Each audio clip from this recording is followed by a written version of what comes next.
So hello everyone, welcome to this new video. So guys, challenge 2 for NEET 2027. So guys, मेरा एक challenge series चल रहा है जिसमें मैं आप लोगों को 22 चैलेंजेस दूंगा एंड अगर आप उन चैलेंजेस को अच्छे से ख़त्म कर लेते हो देन यार आपका जो सिलेबस है वो एकदम टाइम पे ख़त्म हो जाएगा। और guys what I am doing is मैं आपको एक टारगेट सेट कर दूंगा। I will give you a certain number of chapters कि यार एक स्पेसिफिक पीरियड में आप इन चैप्टर्स को ख़त्म करो। और उसके साथ साथ मैं आप लोगों को जो रिसोर्सेज है किस बुक से पढ़ना है नहीं पढ़ना है मैं बता दूंगा and from which teacher to study on online मैं सब बता दूंगा। और यार अगर आप इन सब को फॉलो करते हो यार आपका प्रिपरेशन बहुत अच्छा चलेगा और आपका सिलेबस एकदम टाइम पे ख़त्म हो जाएगा। और यार अगर आपको लगता है कि आप खुद से प्लानिंग नहीं कर पाते हो या फिर आप बहुत इजीली डीमोटिवेटेड हो जाते हो, आप कंसिस्टेंसी मेंटेन नहीं कर पाते हो, देन यार these videos are actually for you. So guys let's start. और ऑलरेडी मैंने एक चैलेंज दे दिया है, चैलेंज 1 इज ऑलरेडी गिवन और ये चैलेंज 2 है। So guys let's start. So your challenge will be from 15th August to 29th August। मैं 14 days से चैलेंज दे रहा हूँ बिकॉज अभी क्या है ना, ये जो टाइम है इस टाइम में आपको एक मोमेंटम गेन करना होगा, राइट। ये एक महीना आपको एकदम मोमेंटम अच्छे से एकदम फ्लो में आना होगा, एक मोमेंटम गेन करना होगा, इसीलिए यार मैं 14 डेज का चैलेंज दे रहा हूँ। नहीं तो यार इसके बाद with time I will start giving challenges for 7 days, not 14 days में हटा दूंगा, मैं 7 डेज कर दूंगा उसको। और मैं चैप्टर्स का ऑब्वियसली तब चैप्टर्स का नंबर भी कम हो जाएगा। नाउ फॉर फिजिक्स, जैसे कि लास्ट चैलेंज में आप लोग क्या किए थे, that is you did vectors and units and dimensions. वैसे यार इस ये जो चैलेंज होने वाला है इस चैलेंज में आप करोगे motion in 1D and motion in 2D। क्या है, ये बहुत ही इंपॉर्टेंट चैप्टर्स है यार और नीट में इसमें इससे काफ़ी अच्छा अच्छा क्वेश्चंस आते हैं। एंड जैसे कि यार वेक्टर्स यूनिट्स एंड डायमेंशन बहुत ही बेसिक चैप्टर्स है, ये भी यार बहुत ही बेसिक चैप्टर्स है। अगर इन चैप्टर्स को आप अच्छे से कर लेते हो तो यार आपका जो आगे का जो चैप्टर्स है दैट इज रोटेशनल मोशन बोलो, न्यूटोनियन मैकेनिक्स बोलो, या फिर यार जो 12th का chapter that is electrostatics magnetism, ये सब यार बहुत अच्छे से हो जाएगा, ठीक है। एंड आपको उतना डिफिकल्ट नहीं लगेगा।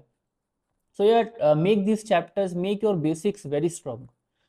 और किससे पढ़ोगे, you can you can actually follow NaMo कल्सर। NaMo कल्सर is very good, ठीक है, ये बहुत अच्छा पढ़ाते हैं और मैंने इन्हीं से पढ़ा था। वैसे तो मैंने 11 एंड 12 अलग सर से पढ़ा था बट आफ्टर दैट मैं I shifted to NaMo कल्सर and trust me यार सर बहुत अच्छे अच्छे ट्रिक्स एंड टिप्स बताते हैं। एंड जिससे कि क्या होता है कि यार क्वेश्चंस जो है ना, मतलब एकदम आपको पेन यूज करने का ज़रूरत नहीं पड़ेगा, you can just see the questions and solve them. और यार ये सच में यार नीट में बहुत ही हेल्प करता है बिकॉज नीट में यार बहुत सारा क्वेश्चंस होते हैं एंड यार टाइम मैनेजमेंट बहुत इंपॉर्टेंट है नीट में।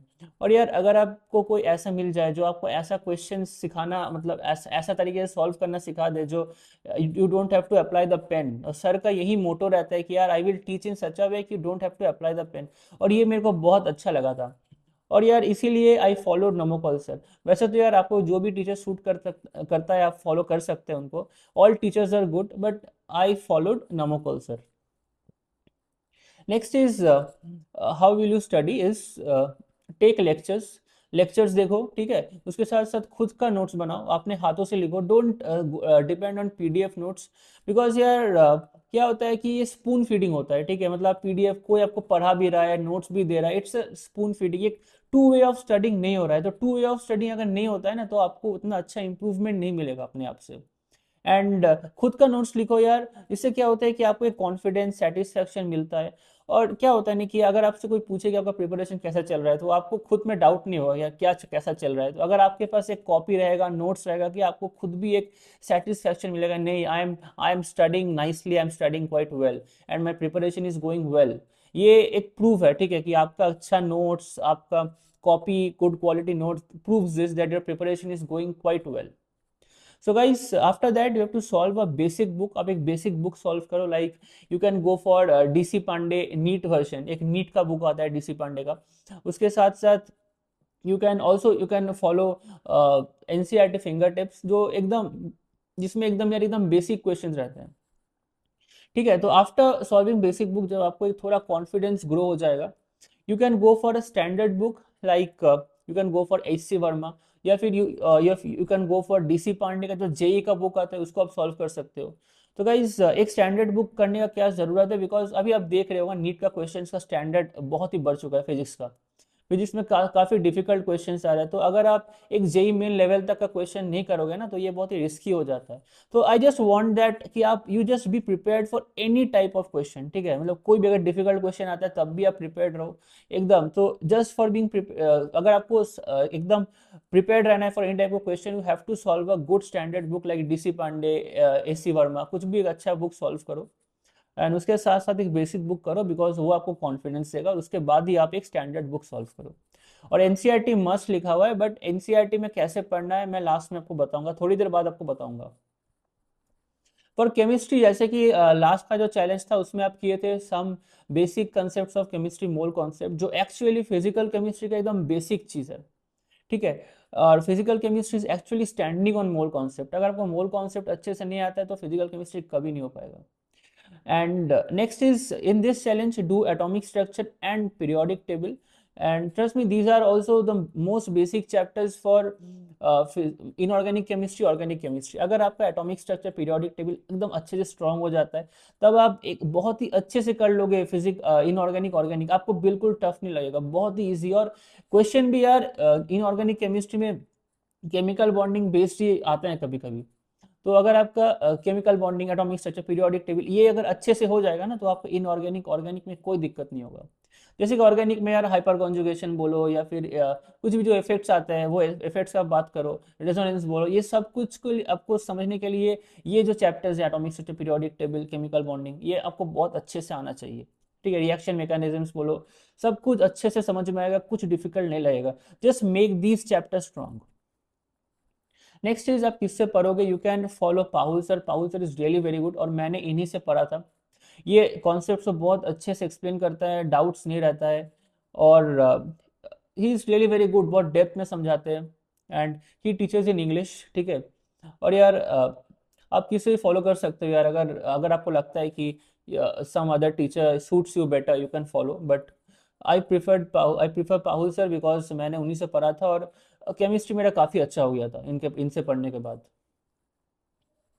सो how will you study is you going to take lectures लोगे, नोट्स बनाओगे, सॉल्व एन अवस्थी नीट, ठीक है। एन अवस्थी नीट क्या होता है, क्योंकि बिकॉज एक ही बुक सॉल्व करने से आपका हो जाएगा। एन अवस्थी नीट अगर कर लोगे ना, तो आपको और कोई और स्टैंडर्ड बुक करने का जरूरत नहीं पड़ेगा। Physical chemistry for NEET, N Awasthi is enough for NEET वाला, जेई वाला नहीं, नीट वाला सॉल्व करो, बिकॉज नीट वाला क्या होता है कि सिंपल क्वेश्चन, बेसिक क्वेश्चंस रहते हैं, उसके साथ साथ थोड़ा थोड़ा अच्छा क्वेश्चन रहता है, तो एक आपको एक कवरेज मिलेगा, आपको ज़्यादा बुक्स ढूंढने का जरूरत नहीं पड़ेगा। जैसे कि अगर आप एनसीईआरटी फिंगर टिप्स जैसा बुक सॉल्व करते हो, तो then you will have to search for a book which has JEE main type of questions, because थोड़ा स्टैंडर्ड अच्छा रखना चाहिए नीट के लिए, to avoid all type of risk, ठीक है। तो उसके साथ अगर एन अवस्थी नीट के बाद भी अगर आपको लगता है नहीं, I am not satisfied, I want more, तो वैसे तो यार एन अवस्थी नीट इनफ है, ठीक है, हो जाएगा आपका।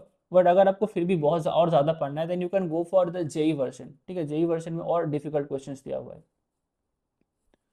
Next is physics and chemistry, you have to read the NCERT also, ठीक है, बिकॉज स्टेटमेंट बेस्ड क्वेश्चन अगर आते हैं तब आपको प्रॉब्लम होगा, बिकॉज स्टेटमेंट बेस्ड क्वेश्चन यार एनसीईआरटी का लाइन से ही आते हैं, तो एनसीईआरटी एक बार रीड कर लेना अच्छे से।